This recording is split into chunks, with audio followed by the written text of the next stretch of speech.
Naomi Wallace, una joven de 17 años, fue detenida brutalmente mientras solo regresaba de su entrenamiento, sin haber hecho nada malo. Los agentes la trataron como sospechosa solo por su apariencia, ignorando su voz y su derecho a ser escuchada.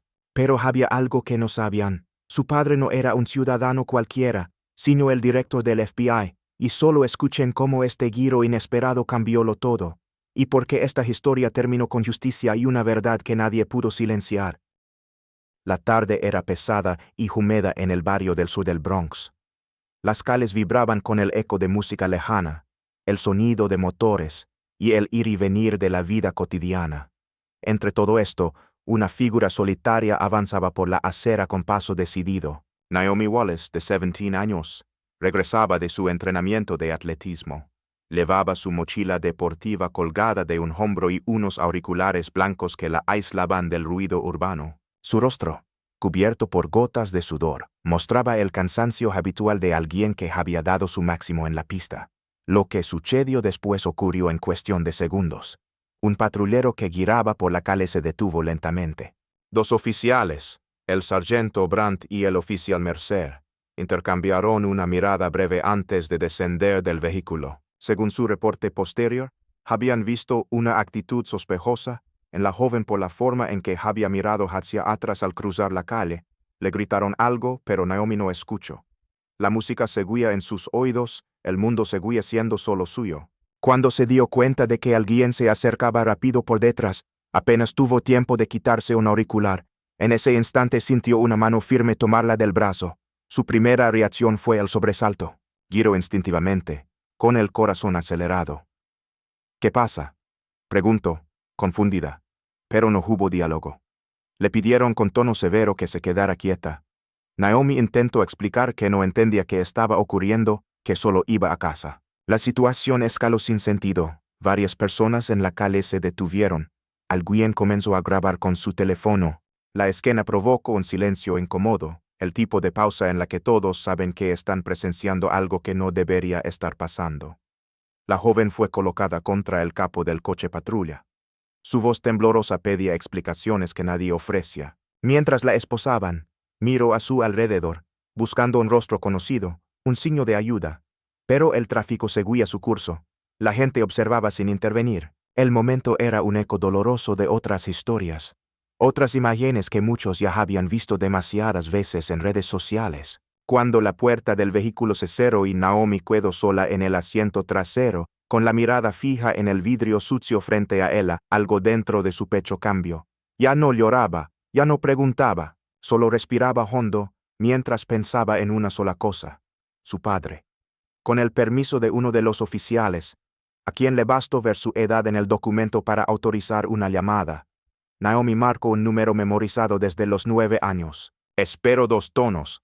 Papá, del otro lado, la voz fue inmediata, controlada, segura. ¿Dónde estás, mi niña? Naomi miró por la ventanilla. A lo lejos, el sol se escondía entre los edificios del Bronx, pero en sus ojos comenzaba a encenderse otra luz, más firme que el miedo, más fuerte que la confusión. Y esa llamada sería el inicio de algo mucho más grande de lo que cualquiera allí podía imaginar. El reloj del precinto marcaba las 18:52 cuando la puerta principal se abrió con un golpe seco. El sonido no fue brusco por la fuerza, sino por la precisión. Nadie lo esperaba. 3 hombres de traje cruzaron el umbral con pasos firmes. Al frente, uno destacaba por su postura y mirada decidida. Era alto, de expresión severa, mirada clara y voz que no necesitaba elevarse para imponer respeto. Se llamaba James Wallace. Algunos agentes en la recepción intentaron reaccionar. Uno preguntó si podía ayudar, pero fue ignorado con cortesía glacial. James no necesitaba identificarse. Su rostro era conocido por cualquier miembro de las fuerzas del orden. Era el director del Buró Federal de Investigaciones y venía a buscar a su hija. Avanzó por el pasillo central con paso calculado. Cada movimiento suyo era el de alguien acostumbrado al poder, pero no al abuso. Con él caminaban 2 asesores legales y un supervisor interno. Llevaban carpetas bajo el brazo, pero lo más pesado en esa sala era el silencio. Mi hija fue detenida hace 1 hora, dijo el primer teniente que se le acercó, ya nervioso. Necesito verla. Ahora. El hombre asintió sin hablar, haciendo una señal hacia una de las salas al fondo. James no se movió de inmediato. Sacó su teléfono, marcó un número corto y dejó el dispositivo sobre el escritorio de la recepción. En segundos, la imagen de la cámara de vigilancia del arresto apareció en la pantalla. Todos en la sala la vieron. Nadie habló. Las imágenes no necesitaban sonido. Mostraban a una joven confundida, sin mostrar ninguna amenaza, siendo esposada en plena calle sin motivo aparente. Los pocos gestos que había hecho podían interpretarse, a lo sumo, como sorpresa. Las grabaciones del patrullero y el cuerpo de los oficiales coincidían. No hubo provocación ni actitud ofensiva, solo una reacción humana ante una situación fuera de lógica. Gracias, dijo James, sin levantar la voz. Ya tengo lo que necesito. En ese momento, los dos oficiales responsables del procedimiento, Brandt y Mercer, aparecieron en el pasillo, ignorantes aún de la dimensión de lo que habían iniciado. Pero al ver a James Wallace allí de pie, comprendieron que su jornada acababa de cambiar para siempre. «Son ustedes los que firmaron este reporte», indicó uno de los asesores legales, colocando un documento sobre la mesa. Las firmas eran claras. Las justificaciones, vagas, las contradicciones, evidentes. Brandt intentó hablar, pero James lo interrumpió con elegancia. «No necesito escuchar explicaciones. No estoy aquí como funcionario. Estoy aquí como padre». El ambiente se volvió denso, como si el aire se hubiera detenido. Uno de los superiores tomó nota, otro marcó un número y solicitó la presencia de asuntos internos. Naomi, desde una pequeña sala en la parte trasera, apenas alcanzaba a oír las voces. Pero cuando su padre entró por la puerta y la abrazó con firmeza, sin decir una palabra más, supo que todo cambiaría. No por venganza, no por rabia, sino por justicia. Horas más tarde, los medios ya se hacían eco de la noticia, no con titulares sensacionalistas, sino con una narrativa diferente, una figura de alto nivel actuando no por posición, sino por amor y responsabilidad. El país entero comenzó a hablar, no solo de Naomi ni de James, sino de cuántos casos similares no llegaban a tener un padre al mando de una institución. La pregunta que muchos no pudieron evitar fue, ¿y si no hubiera sido hija del director del FBI? Y justo ahí empezó a gestarse algo más profundo. Un cuestionamiento silencioso pero imparable. En los días posteriores, la historia de Naomi Wallace dejó de ser un simple incidente viral. Lo que al principio parecía solo una injusticia más en una ciudad acostumbrada al ruido y la prisa, se convirtió en algo mucho más profundo. Las imágenes del arresto seguían circulando, pero ya no eran solo una denuncia, eran un espejo en el que muchos se reconocieron. Mientras el país debatía en medios y redes, Naomi se mantuvo en silencio.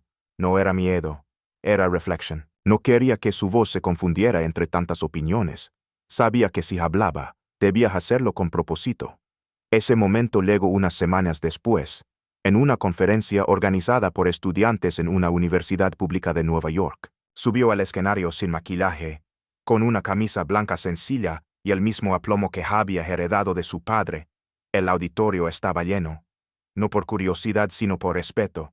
«Yo no soy especial», comenzó sin elevar la voz. «Solo iba camino a casa, y eso fue suficiente para convertirme en sospechosa». Contó lo que sintió, la sorpresa, el miedo, la incomprensión. Pero también compartió el momento en que su padre llegó, no como director de una institución, sino como alguien que, antes que nada, era padre.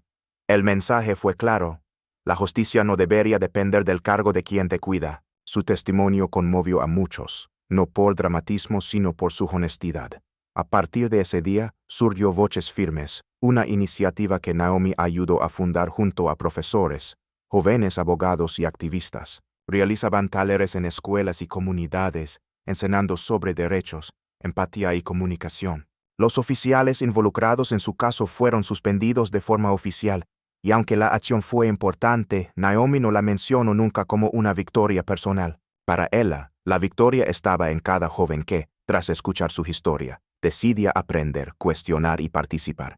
En poco tiempo, recibió invitaciones para hablar en instituciones, foros y eventos internacionales. Pero nunca cambió su forma de actuar. Siempre hablaba con la misma calma y con la misma verdad. James Wallace, su padre, prefirió mantenerse al margen de lo mediático. En privado apoyaba cada paso de su hija con discreción. Sabía que esa batalla ya no era suya, ahora era de ella. Y así, lo que comenzó como una tarde común terminó cambiando vidas.